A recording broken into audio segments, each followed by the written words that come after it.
அஞ்சுவதும் அடிப்படிவதும் அப்துல் கலாம் ஐயா ஒருவருக்கு. நான் உங்கள்கிட்ட ஒரு சில விஷயம் விழிப்புணர்வு ஏற்படுத்துறதுக்காக வந்திருக்கேன். நான் பேசுறேன், எல்லாரும் கொஞ்சம் கவனிக்கிறீங்களா? அமைதியா இருக்கிறீங்களா? அமைதியா இருங்க. நான் ஒரு 2 நிமிஷம் உங்கள்கிட்ட பேசுறேன். அதாவது நான் நமது கிராமத்துக்கு கபடி போட்டிக்காக நிகழ்ச்சிக்கு வந்திருந்தேன். எல்லாரும் பார்த்திருப்பீங்க. இது 2வது முறை. இப்ப எதுக்கு வந்திருக்கேன்னா, கல்விக்காக ஒரு ஊக்குவிக்கிறதுக்காக நமது கிராமத்துக்கு வந்திருக்கேன். கடந்த வருடம் 10ஆம் வகுப்பு மற்றும் 12ஆம் வகுப்புல கிராமத்துல முதல் மதிப்பெண் 2ஆம் மதிப்பெண் பெற்றிருப்பாங்க.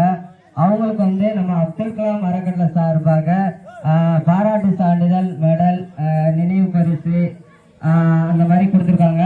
அடுத்த வருஷம் இந்த ஆண்டு படிக்கிறாங்கல்ல 2025-26 அவங்களுக்கு ஊக்கத்தொகையை முதல் மதிப்பெண் எடுக்கிறவங்களுக்கு தலா 1000 ரூபாயும், 2வது மதிப்பெண் எடுக்கிறவங்களுக்கு 500 ரூபாயும் அடுத்த வருஷம் கண்டிப்பா இதே மேடையில நான் கொடுப்பேன். இந்த வருஷம் முதல் நிகழ்ச்சியாக பாராட்டு சான்றிதழ் அந்த மாதிரி